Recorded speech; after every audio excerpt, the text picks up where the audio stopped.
Hi, I'm Chioma Ikejiani, and this is Amoy Unplugged Exploring Diversity. On this program, we showcase the steps taken for diversifying and repositioning Nigeria's economy. Because diversification will most certainly ensure that the country is on course for sustainable social economic development. Welcome. According to my special guest on today's episode, no nation has ever become great without science, technology, and innovation. Nigeria must move from a resource based economy to a knowledge based economy to attain economic growth and to take its rightful place in the community of nations. The Honorable Minister of Science, Technology, and Innovation, Dr. Ogbonnaya will be speaking on the ministry's milestone in President Muhammadu Buhari's led administration. So don't go away. It's Amoy Unplugged, Exploring Diversity. How are you? Oh, thank you. I wanted to do this for a long time, and I'm very excited because I know science, technology, and innovation is really the nucleus of the Buhari-led administration. So welcome. Thank you so much. I want to start off with, what did you need on ground? For example, when you look at institutional and organizational arrangements, what exactly did you meet on ground in 2015 when you were first appointed in November? When I was first appointed, I met a workforce that had very low morale. Somehow you can say they were demoralized. And I decided that I would meet with the union leaders. So I invited them. And the union leaders made it clear to me that I was the first minister ever to meet with them. And during that meeting, the workers themselves told me or told us that the ministry was one in which if any worker in other NDAs, ministries, departments, and agencies had any problem, such a person would automatically be sent to the Federal Ministry of Science and Technology. I told them that was not acceptable, that we should work together and make sure that we correct that. We made sure that staff development, many of them in the various agencies had to go for master's program, for doctorate program, Wow. because this is research and development. So you need knowledge. This is a knowledge ministry. And those who will now do the research and development must be very knowledgeable themselves. And promotions at regular times for those who were deserving. And all the regulations that would help the welfare of workers, we promoted all those. And I tell you frankly, that within a time that we didn't even expect, we now started having turnaround. Wow. Fantastic results, up to the point that by 2019, Cevicon gave us award of excellence and ranked us as the most performing ministry, in the service. But in the area of policy, yes, when I came in November 2015, there was only one policy in the ministry. What was that? Yeah, the science, technology, and innovation policy. This is for the whole nation. But this policy, though it was passed by the Federal Executive Council in 1986, the policy was not fully operational because the lead organ, the National Research and Innovation Council, that is chaired by the president himself, and has at least 16 ministers And then the leading private sector, Manufacturing Association of Nigeria, and all that. As members, yes, they never met for a day. And when I brought this to the attention of the president, I must commend him. He said, no, this must change. This was in 20... This was 2015. Wow. Because I became minister November 11th, 2015. So you can see Mr. President acted very quickly. By January 7th, 2016, the National Research and Innovation Council met for the first time in 30 years under the chairmanship of Mr. President. And that was a game changer. Oh yeah, and this council has met 9 times between then and now. And I want to say to you that in addition, that very policy we have, reworked it. We now have national, the Science, Technology and Innovation Policy 2022, because you have to keep, working on your policy so that they will respond to changes, because technology, science and technology are things that move very quickly. And I want to tell you that today we have 5 additional new policies. Wow. Some are revolutionary. For example, the executive order, presidential executive order number 5. What is the executive order number 5? The executive order number 5 it's a revolutionary order, which Nigeria wants to be self-sufficient, self-reliant, reduce importation of goods, create jobs for our people, create wealth for Nigerians. That's what the executive order, in essence, that's what it wants to accomplish, to ensure that we produce the things that we now import into the country. And that where, for example, you don't have a technology and you're bringing people from outside to come with that technology, that we must get our people to understudy those people who are coming in. We have a policy that really is a roadmap. Okay. Science, Technology and Innovation Roadmap, 2017 to 2030. And that policy was geared towards helping the nation to move exactly the first thing you said, from being an economy that is dependent on commodities, that's the resources, to now become an economy that is dependent on knowledge, that is innovation driven. That is in essence what that policy, that roadmap. And the roadmap is for the whole nation. All the MDAs, ministry, departments and agencies, they had functions, what they should do and when they should do them. And it has helped us. Because today you can see we are operating, we have moved into a knowledge economy. Yes. And that is why there is diversification, which we didn't have before. The income revenue coming in from non-oil sources is growing. Yeah, initially it starts small, but definitely to grow. Then we have 3 others. We have on methanol, fuel production technology. But it's interesting you said methanol, because we're so focused on oil and gas, and yet those byproducts we are not making use of. Why did you zero in on the methanol policy? No, it's very important. One, we have gas more than we even have oil. Nigeria is essentially more of a gas nation.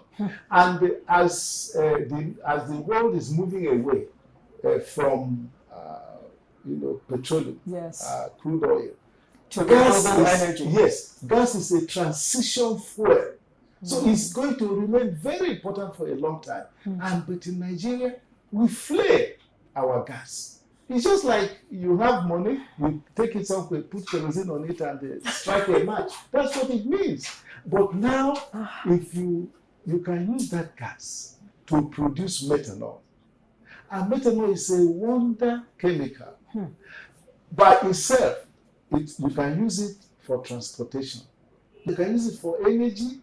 You can use it for power generation. So you have something. But above all, Methanol is a wonder chemical that you can use to produce as many as over 1,000 products that we use in our homes, in our offices, in our hospitals, in our schools. It's like a wonder product. Oh, yes, it is. And we have it in Nigeria. And that is why, no, you see, you have to produce it. You know, using gas is one way. You know, you can use biomass to do so, but gas is the easiest. Now, but the reason why it's very important you use gas is that once you start, using gas, then there will be so much gas that you need to produce the methanol that you can't flay it anymore.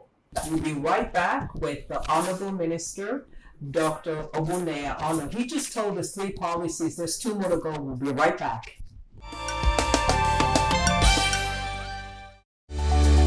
Recognizing the vital role science, technology, and innovation play in national economic development, His Excellency President Muhammadu Buhari facilitated several revolutionary policies. Worthy of mention is the Presidential Executive Order No. 5, which seeks to promote local content in contract with science, engineering, and technology. He also approved the allocation of 0.5% of the country's gross domestic product to research and innovation. Science and technology will help in making sure that many of the things that we import into the country, that we can produce them here in Nigeria. When we do this, we are going to reduce the pressure on our currency. We will create new jobs, we will grow our economy, we will also create wealth, and the government will have improved revenue, and this will help to rebuild our economy. By this, President Buhari has laid the proper foundation for an industrial, diversified, and self-sustaining economy.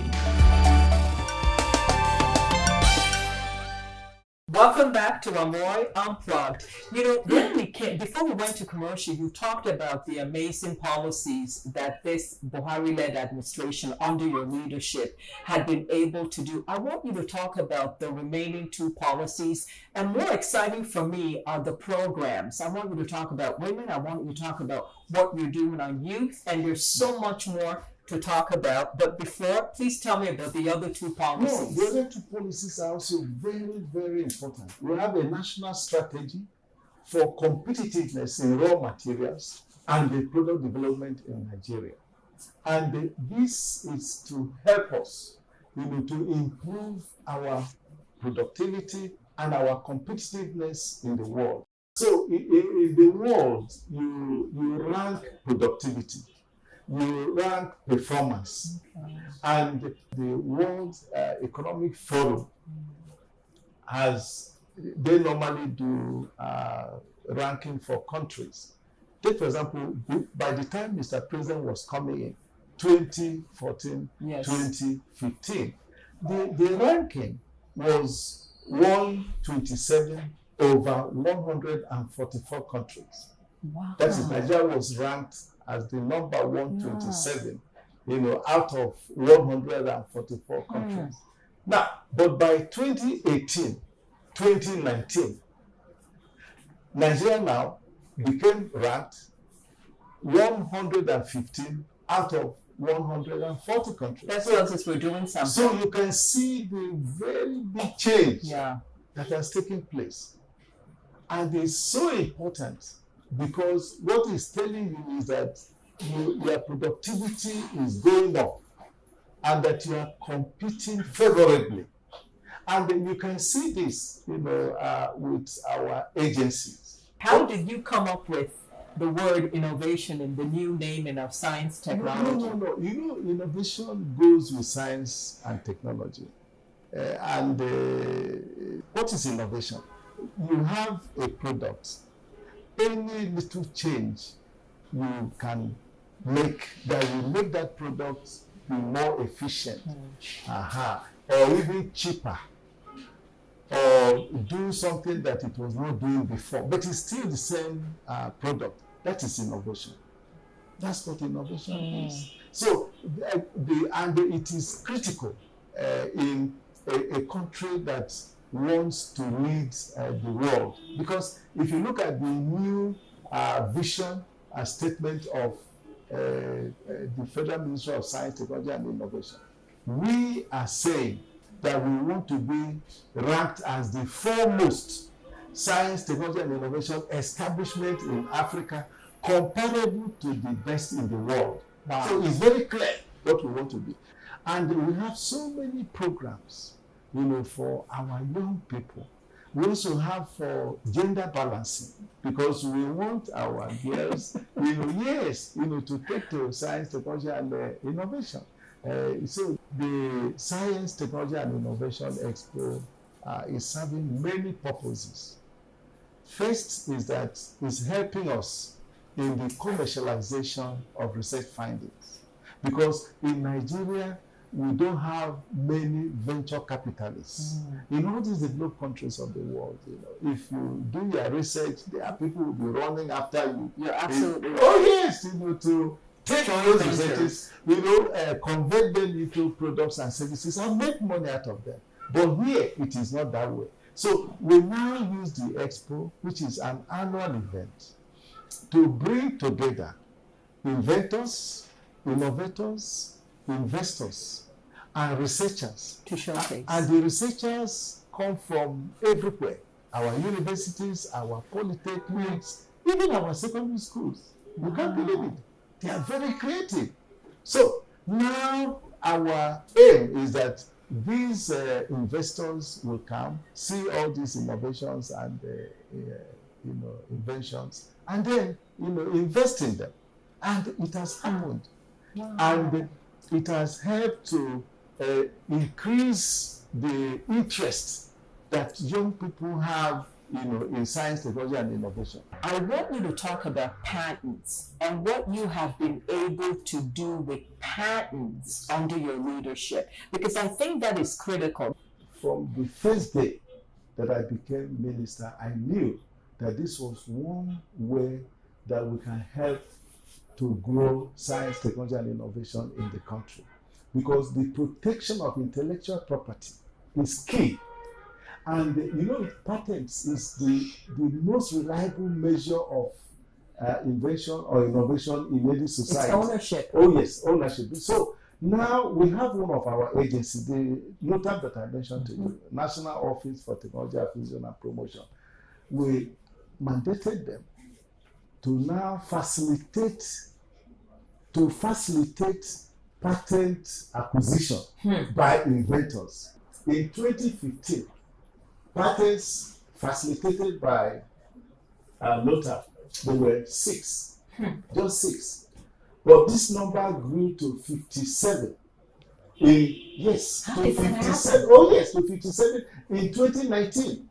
First by 2016 it was 16, and then it kept increasing. That shows you that the level of creativity is there, as measured by that intellectual property patent, has been increasing in the country.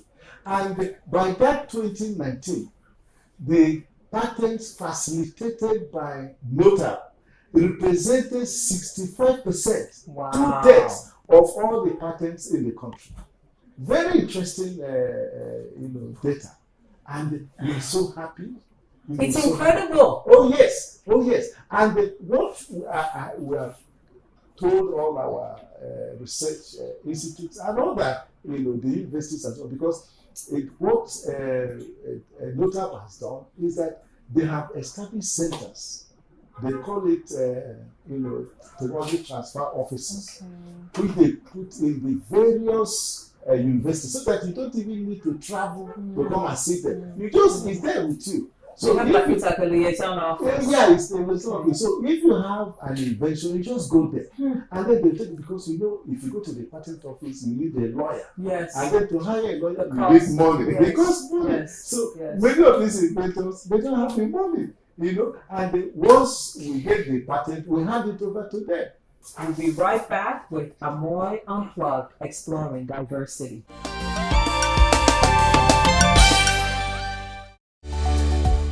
Recognizing the vital role science, technology, and innovation play in national economic development, His Excellency, President Muhammadu Buhari facilitated several revolutionary policies. Worthy of mention is the Presidential Executive Order Number 5, which seeks to promote local content in contract with science, engineering, and technology. He also approved the allocation of 0.5% of the country's gross domestic product to research and innovation. By this, President Buhari has laid the proper foundation for an industrial, diversified, and self-sustaining economy.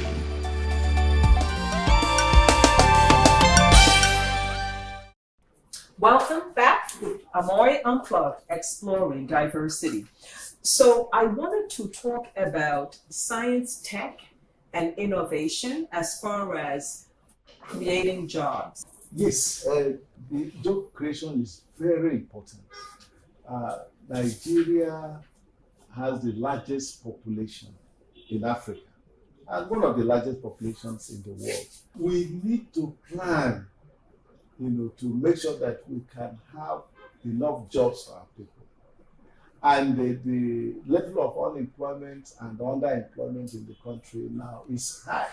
So everything we are doing is to help job creation, employment generation.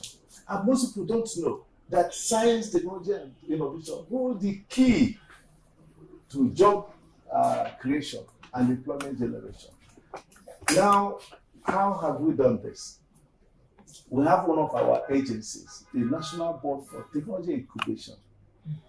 Now, this agency, when I became minister in 2015, was present in 27 states. But now, this agency is present in all 36 states and the FCT. There are also additional technology incubation centers in some. Why was that important for you to do? Oh, very important, because I will tell you now, these technology incubation centers are key to job creation and also to commercialization. We have almost 2,600 products in the market. Today, we have as many as that. And commercialized and in the market. They're in the market, and it's through this incubation. Wow. Oh, yes. And we have companies that have done very well, that started as micro, because normally what happens is that when all these agencies develop technologies, they hand over this technology to this very National Board for Technology Incubation, and they use it to incubate people. So the National Board for Technology Incubation, now with presence in all the states of the Federation, they have 3 ways for their incubation. They have resident incubation. They have non-resident incubation. That is, you don't need to come and stay, in the technology incubation center. And then they have community incubation. And all these are geared towards transferring technology, to the people. They're like mini SMEs. So they are. And you start small. You start as a micro. And then you move to a small enterprise. And then you move to a medium-scale enterprise. And then finally to large. We have classical examples. There is a Spectral Industries Limited in Lagos that started as micro, but is now almost a large enterprise. Wow. They have dominance in the beverage industry, at least in Lagos, and many of their products are found, everywhere, in many parts of the country. They're employing people. So this is amazing. Many people, and also transferring technology. They're also training. Very useful. Very, very, very useful.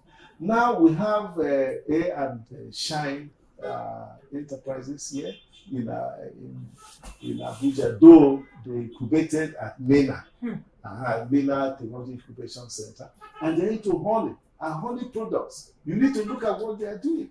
As a matter of fact, the chairman. Honey. Oh yeah, honey. Wow. They have 100% honey. They have honey with ginger. They have honey with so many. And it's been commercialized and it's in the markets. And they started from in the market. Wow. In the market, and they are now working on even coconut oil. And the late chairman used to be the president of African Honey Processors.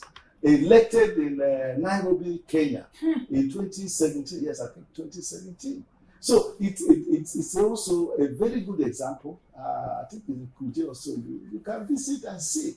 Now we have Dandagu Agric Machineries Limited in Kano.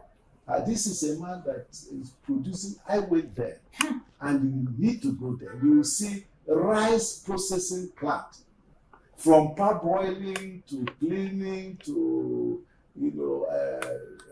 wow, that is actually quite a extensive products, from beverage to agri. I mean, all the things that this incubation is involved in. It's different products. Yes, because you see, they are getting the technologies from different agencies. Okay. And all the agencies have different mandates. All of them have different mandates. If I tell you what they have achieved, with almost very little money, you'll be amazed. And we have some of these companies now. They are now companies that are now exporting. It has been, I think this has been one of the most educative in terms of real verifiable mandate of the work that has been done by the Honorable Minister of Science, Technology, and Innovation. So thank you. It's such a pleasure. Need I say more? I'm sure you've enjoyed that interview. Till I come your way again, let's continue the conversation on my social media platforms. I am Chioma Ikejiani. Bye-bye and stay safe.